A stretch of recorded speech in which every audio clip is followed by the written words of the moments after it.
Here we go. There we go. Hot dog. Yeah, there we go. Now we are on. Oh, for a minute there, I was thinking, what's going on here? I didn't see myself. But I'm glad you guys are here today. As I said, I'm Desi Arnaz, professional investor, and we're going to be talking today about um, the 5 basic steps to buying a note. So that's the topic of today's show. 5 basic steps to buying a note. Pat says, hi, Pat. Glad to see you on here today. As usual, you're always, Pat's my wife, just in case you guys didn't know. She's the sunshine of my life. And she's always there supporting me, and I do appreciate that. Okay. So anyway, today, as I said, our show is brought to you by investbrilliantly.com. You can head over to investbrilliantly.com today. This is the website. This is what it looks like.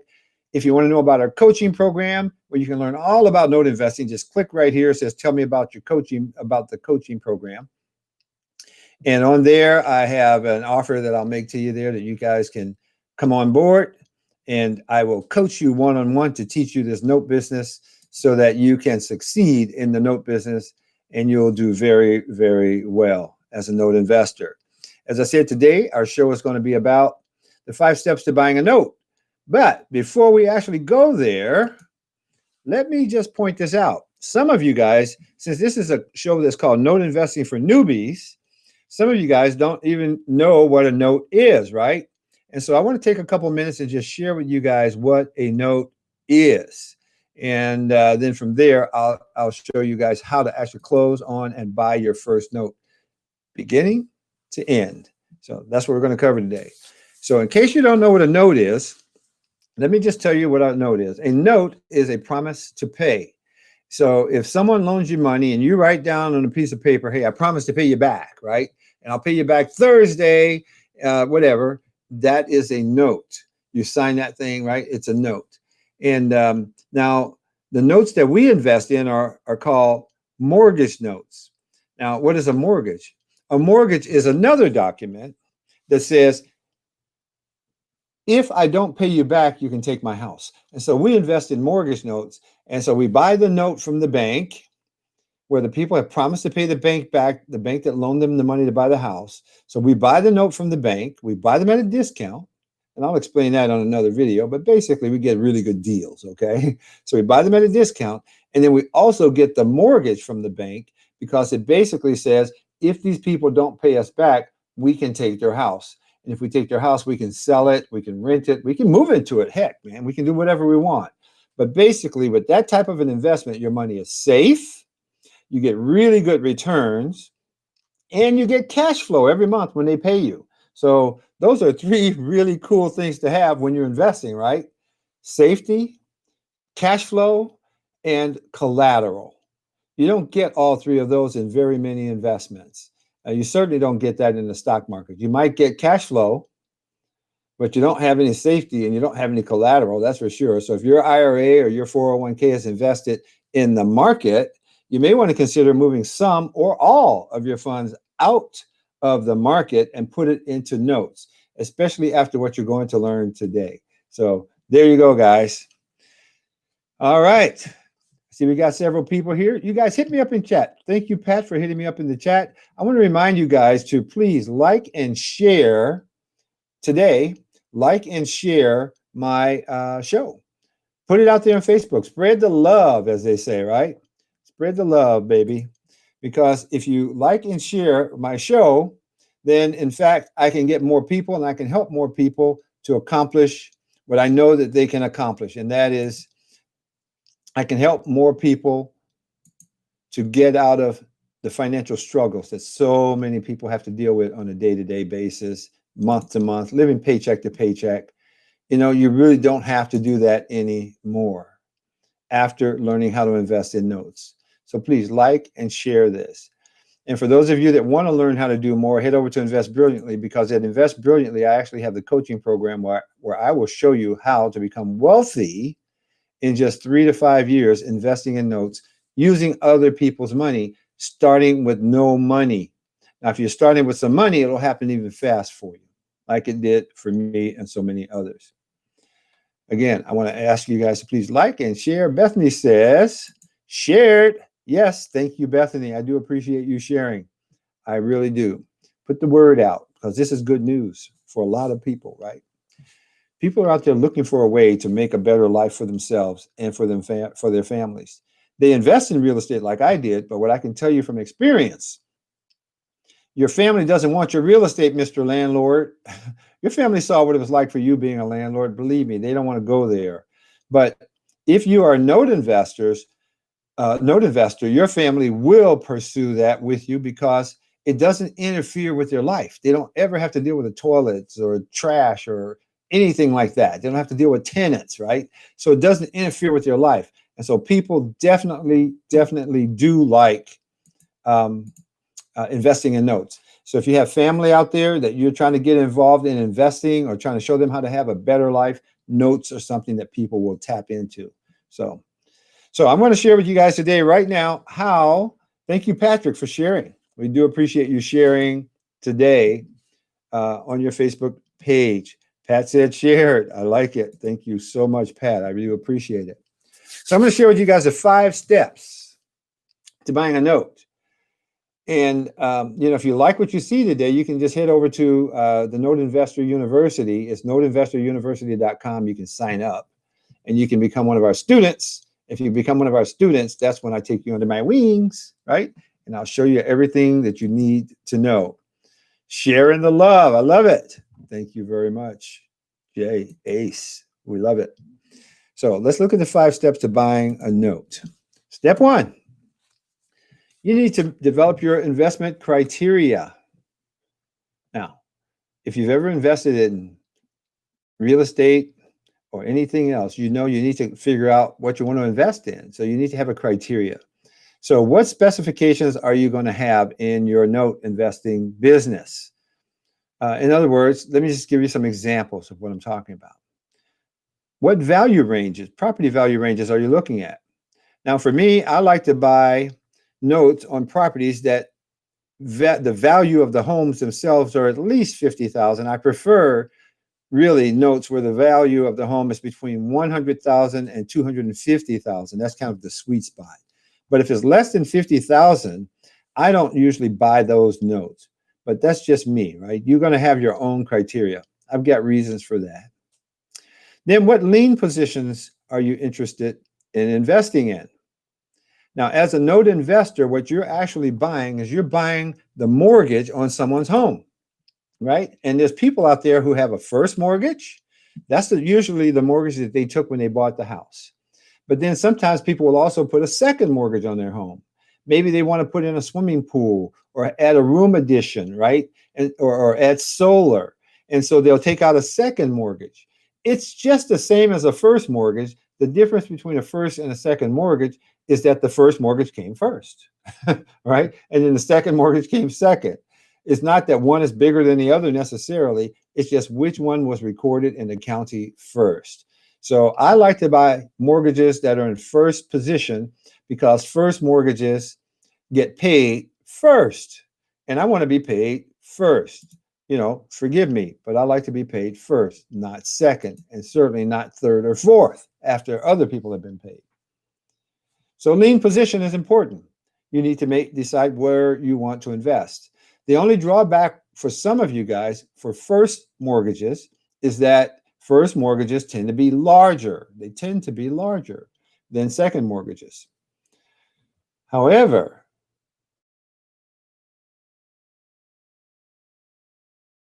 that it doesn't matter because you're not using your own money anyway. You're going to be using other people's money to buy most of the notes that are in your portfolio, just like I have and just like most note investors do. And don't be freaked out by that, because if you think about real estate investors who own many rental houses, they don't use their own money. They use the bank's money, right? All I do is I teach you guys how to buy notes using other people's money. So you can buy first position mortgages even if you don't have a lot of mortgage, even if you don't have a lot of money. You just have to know how. Third, where to invest. Where do you want to invest? Now, what I mean by that is which states. See, there's over 3,300 counties in this country. So where do you want to put your money? Do you want it in your backyard? Are you okay with going across state lines? Are there any states where you want to stay away from? Right? Those kinds of questions are relevant. I like, for example, investing in the Midwest and in the Southeast and in a little bit of the Southwest. I don't invest in California because, in general, the mortgages are too expensive, they're too large. You can't get a $100,000 mortgage note in first position very often in California, right? It's just there's just not many of them here. Um, and So I invest outside of California for the most part, and I do invest in the Midwest. As I said, I like Illinois, Ohio, I like Indiana, some of those states. And there are reasons that I like them. I can't go into them today, but I also like the Southeast, right? Georgia, uh, Alabama, Florida. I like the Carolinas.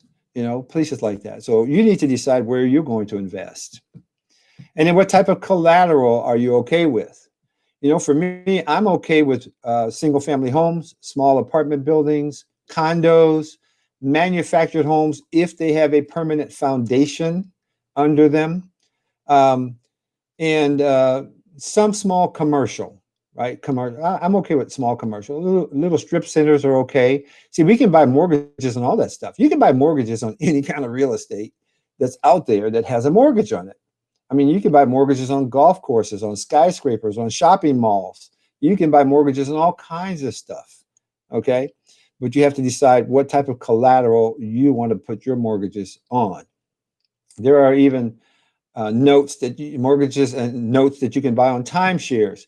There's even notes on funeral plots. That's right. You can buy notes on funeral plots. Okay. So you have to decide what type of collateral you want. I don't necessarily want grave sites as my collateral. Okay. And then what's your budget? How much money do you want to invest? How much do you have? And how much do you have access to? Because it's not about how much money you have personally, it's about how much money you have access to. So if you only have access to $100,000, then you're very limited. If you have access to $1 million, you're not quite as limited, right? So what I teach you guys, if you become one of my students, is how to get access to bigger money so that you can do bigger deals. Okay. It's interesting about how this stuff works. When I used to flip houses, initially, I used my own money to flip houses. This is during the 80s. But before long, I realized if I want to flip more houses, I needed more money, right? So I got myself a small line of credit at a bank, but that was a slow process. They started me off, this is back in the 80s, they started me off with a $4,000 credit line that ultimately grew to $40,000 over time. But in the meantime, I was able to go out and raise $100,000 privately from private individuals. And so that's what really fueled my success during the 80s as I became a bigger and bigger investor in the real estate business. And I teach people how to do that same thing with the notes. And it's far less hassle, far less headache doing it with notes, okay, as opposed to being a landlord. Next thing, step 2, you need to develop an exit strategy. Now, what is an exit strategy? An exit strategy is your plan for getting out of the note. You see, anytime you buy a piece of real estate or a note, which is secured by real estate, you should have a plan for how you're going to get out of it. I remember years ago, I heard a guy say that, when you're getting married, you need to have an exit strategy. I don't buy that, but I do say this. You should have an exit strategy for when you're buying a note. So how long will you hold this note? Are you going to modify it? You're going to foreclose on it? I mean, what's your plan? You're going to offer cash for keys? You're going to sell part of it and keep part of it? Did you know you can do that? Yes, you can. You can sell something called a partial, right? So you could sell some of the payments. You could sell half the payment. Maybe the payment's $1,000 a month. You could sell $500 a month of your payment. Did you know that? There's so many things that you can do when you're in the money business. And by the way, when you're in the note business, you're in the money business, okay? You can approve a short sale for the homeowner. Are you going to do a quick flip, right? So once you've come up with your exit strategy, the next step for you is to just make an offer, because you need to buy the note. And so once you make your offer in the note space, that's a written document, just like traditional real estate, right? When you're buying a house, the realtor fills out a form. It's called an offer to purchase, right? And then they submit that to the seller of the house. The same thing happens in notes. So you submit your offer to purchase to the lender that owns the note. It could be a bank, it could be a hedge fund, it could be our company, but you submit your offer to purchase.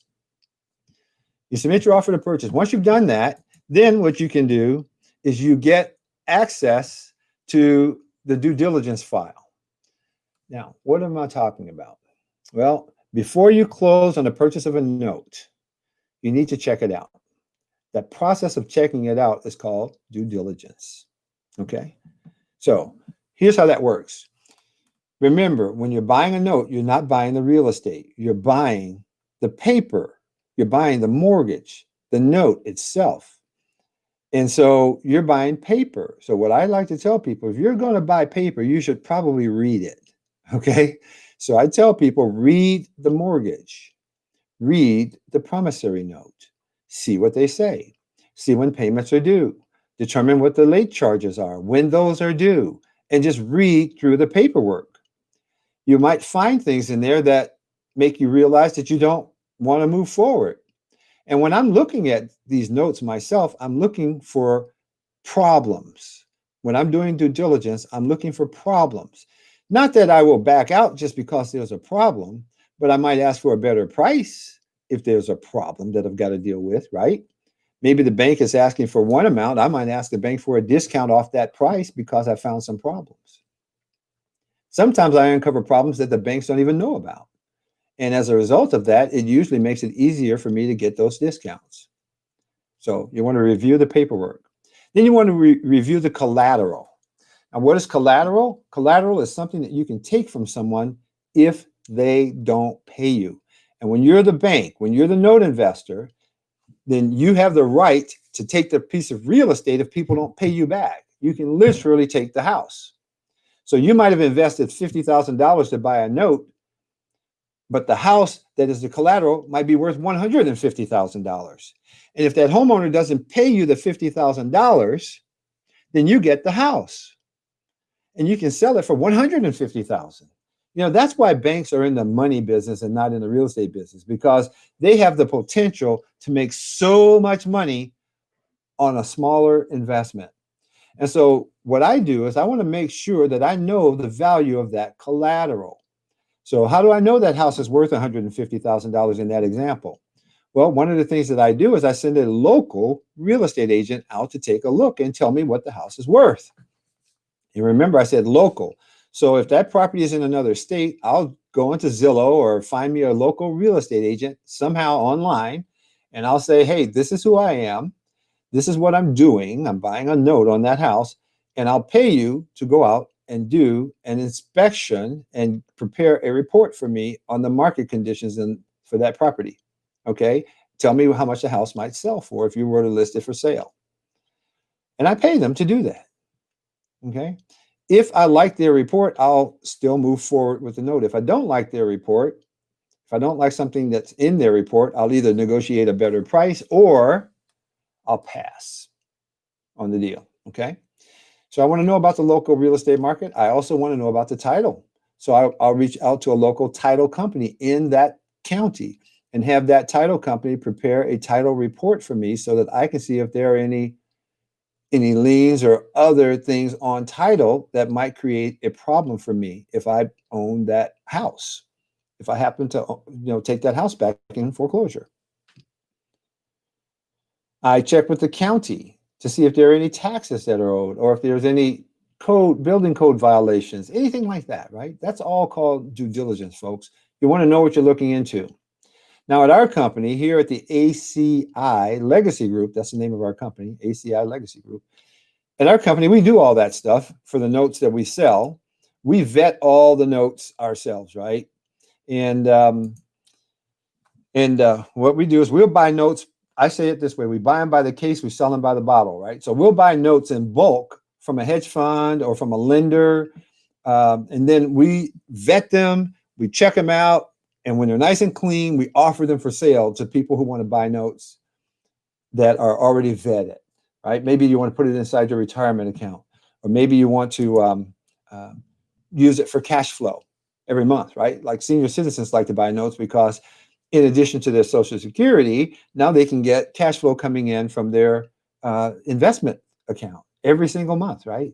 So it really is a wonderful thing for senior citizens. It's a great way. So if you got a senior in your family who maybe is kind of struggling to make ends meet month after month, but they're in a house that's paid for or close to paid for, or if they have money sitting in a retirement account someplace or in a stock market, you should talk to them about maybe taking a little of that money, putting it into notes. I know one guy, and you can find his information on my YouTube channel, but I know one guy that I helped. He has $2,100 a month in Social Security income and another $1,950 a month in note income, right? And so his retirement is a lot better than he had originally thought it was going to be, because now he has two sources of income in his retirement, coming in through his retirement. So anyway, you can learn all that stuff over at investbrilliantly.com. That's my website. You can learn all that stuff over at investbrilliantly.com.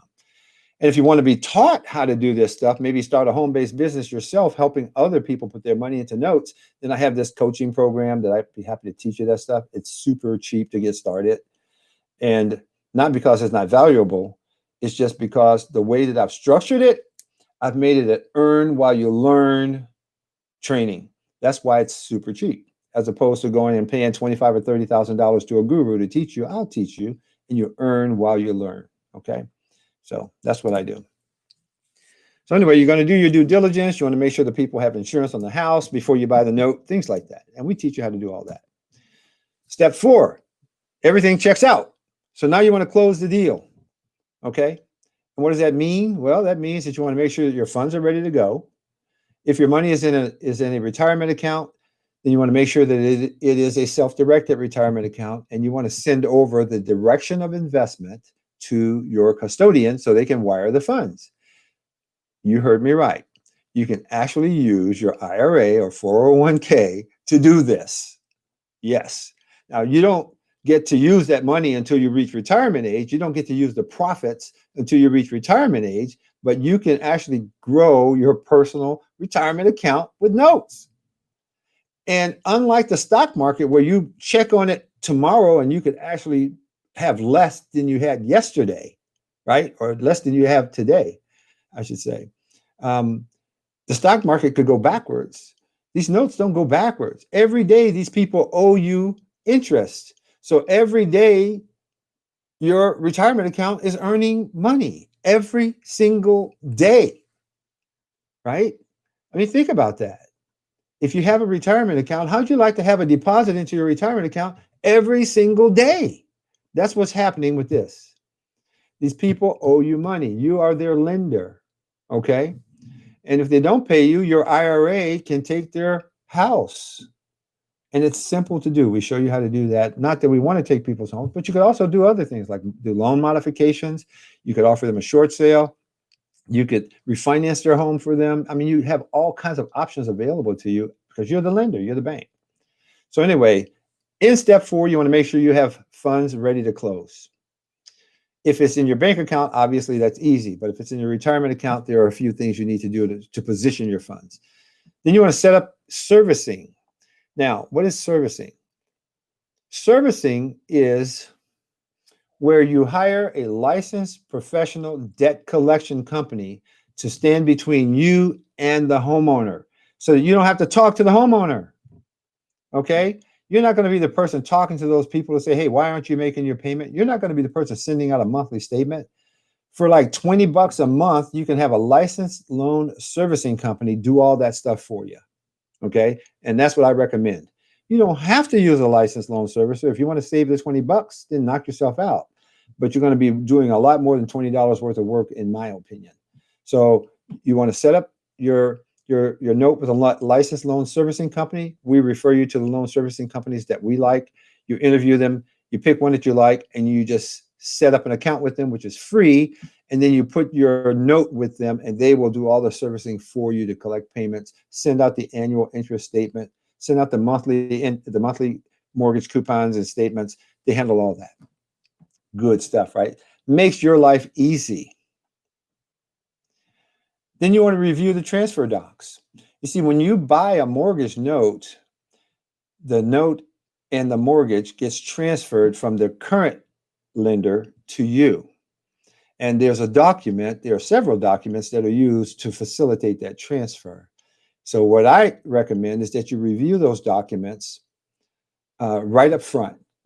I like to see draft copies of those documents to make sure that they have our company name spelled right, to make sure that everything, the transfer document has the right legal description in them and everything looks fine. Okay, so that's what I do.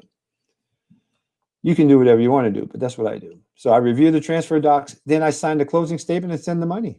Wire the money to the bank where I'm buying the note. Once I wire the money, then I'm almost done, right? Now we're at the fifth and final step, and that is the post-closing activities. So post-closing activities, I wired the money. Now soon, this note is going to be in my portfolio, but there are a few things that I need to do.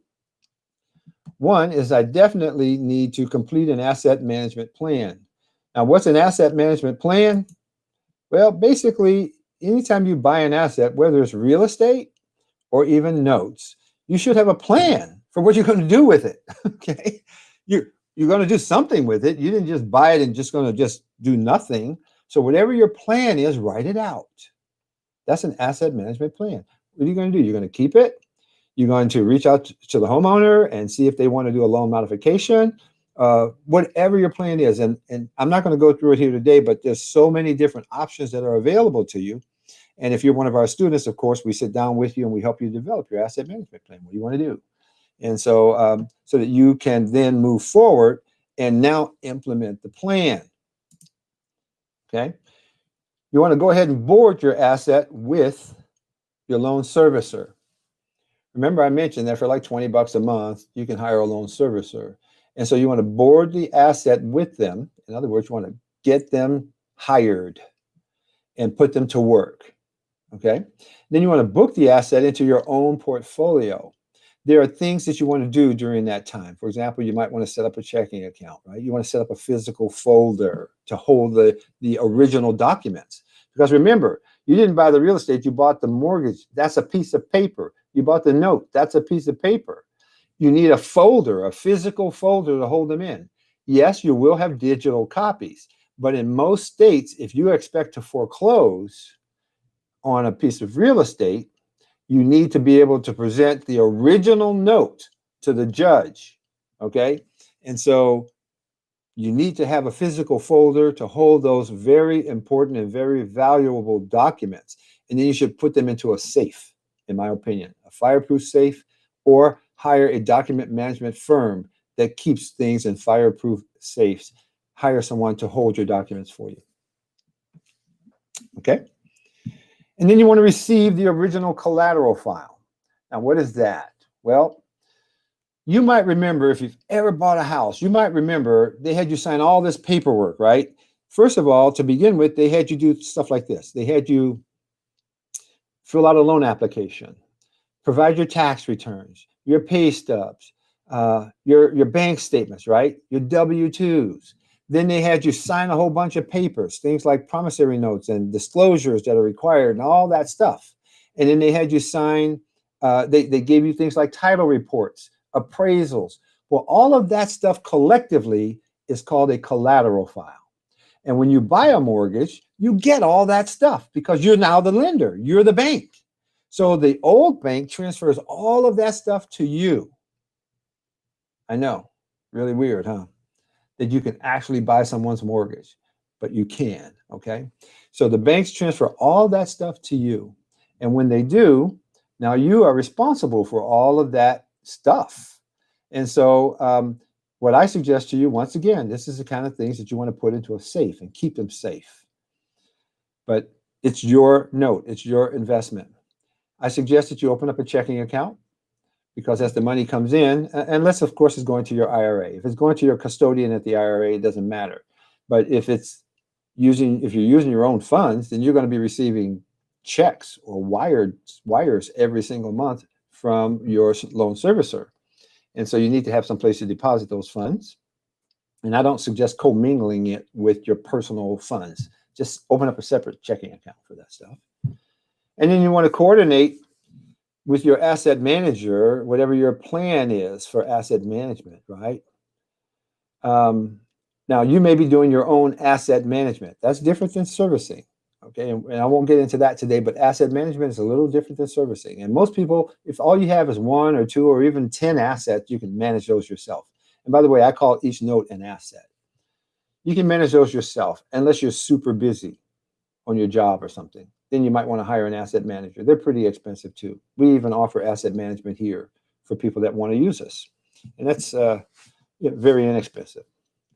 And then what you want to do next, finally, is just go ahead and implement your asset management plan. Put your plan in action.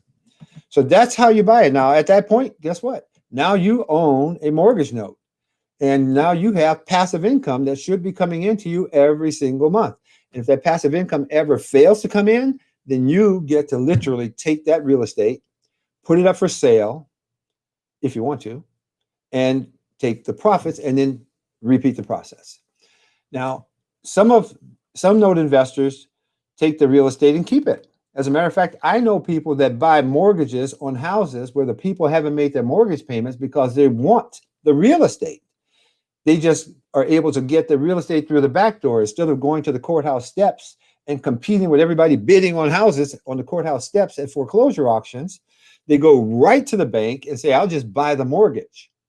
And then once they buy the mortgage, they own it, and they can actually, at that point, do cash for keys or other maneuvers in order to get title to the property and completely avoid the foreclosure process and get that real estate super cheap, right? And that's what some people do in order to buy real estate. And once they own the real estate, they can either renovate it and sell it if it needs renovation. They can rent it out. They can move into it. Doesn't matter. It's their house. They can keep it as a second home. It's their property. So it's a fantastic way to invest and to grow your wealth. And so once again, I want to just remind you guys, if you want to learn how to do this stuff, head on over to investbrilliantly.com. That's my website. And on my website, I share with you how you can build literally your wealth and create wealth for yourself and your family with notes. Okay. I'll show you how to do it. It's not that difficult. It does require that you make some effort. I tell people all the time, this is not get rich quick. This is just get rich. Okay. You will get wealthy in notes if you become a note investor. It's not you might. You will get wealthy if you pursue notes as your primary source of investing. Okay? You will. Even if you started with a very small note. I mean, I have a couple of people that started with as little as $5,000 recently. Okay? As little as $5,000. So, you know what, Patrick France? Patrick France, the note mentor. Yes. Patrick France says, great stuff, Desi. Thank you, Patrick. You're absolutely right. Patrick was my second student because my daughter was my first student. Okay. And Patrick is certainly what many people would consider wealthy at this point, right?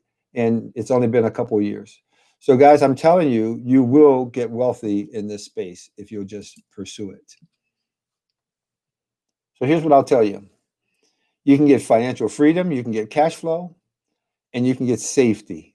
You can avoid going backwards with your investment dollars because notes continuously go forward. You can have collateral that is 2 to 3 times more valuable than the amount of money that you have invested, so that if people don't pay you back, it's even financially better than if they do pay you back. I mean, if they do pay you back, you're going to get lots of interest. But if they don't pay you back, you get the real estate, which sometimes is 2 to 3 times 2 to 3 times your investment. Fantastic stuff. Unbelievable. When I found out about this in 2013, even though I had been a traditional real estate investor since 1982, buying houses, condos, and small apartment buildings as rentals and flipping houses, when I saw this, that was it. I was it. I was out. No more real estate for me. I was like, this is what I've been looking for. I had been on the wrong side of the real estate investing game for more than 30 years. Even though I did extremely well, I was on the wrong side of it. And I can see that even clearer now. And here's the other thing that I'm going to leave you guys with. As you know, most things that we do, it seems really shiny at first, right? But the closer you look, the more you dig into it, you start to say, I thought it was all that, but it's really not all that. Notes are just the opposite. The more you learn about notes, the more you go, holy smokes, I can't believe this. This is phenomenal. This is almost too good to be true. That's this business, okay? And that's why I'm so passionate about sharing this, because people need to know this. And that's why if you're one of my students, I'm always talking to you about sharing this with your kids, sharing this with the next generation, sharing this with somebody that you care about, because you can change lives with this. You can help people get out of being broke, living paycheck to paycheck, worrying about money, worrying about how am I going to pay for my kids' education. You don't have to worry about that stuff.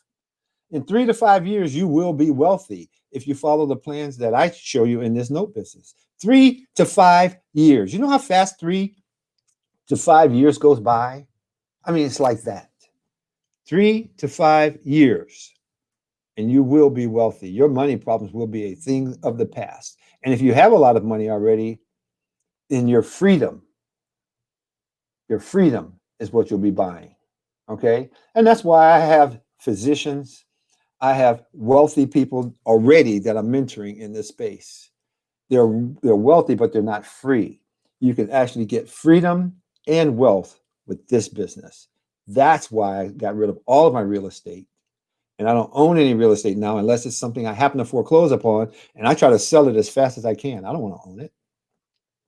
I sell it as fast as I can. I take the money and go buy more notes. That's freedom. That's freedom. When you have thousands of dollars, even tens of thousands of dollars coming in every month from your mortgages, mailbox money coming in, and you don't own the real estate. Doesn't get any better than that. What do you guys think? Is that hot? That's hot, right? Jackie said share. Thank you, Jackie. I appreciate you sharing that. I do. All right, guys. Hey, look, I want to thank you all so much for participating with me today. I hope you found some value here. Every Monday, I do this show. It's called Note Investing for Newbies. So tell your friends, bring them over here.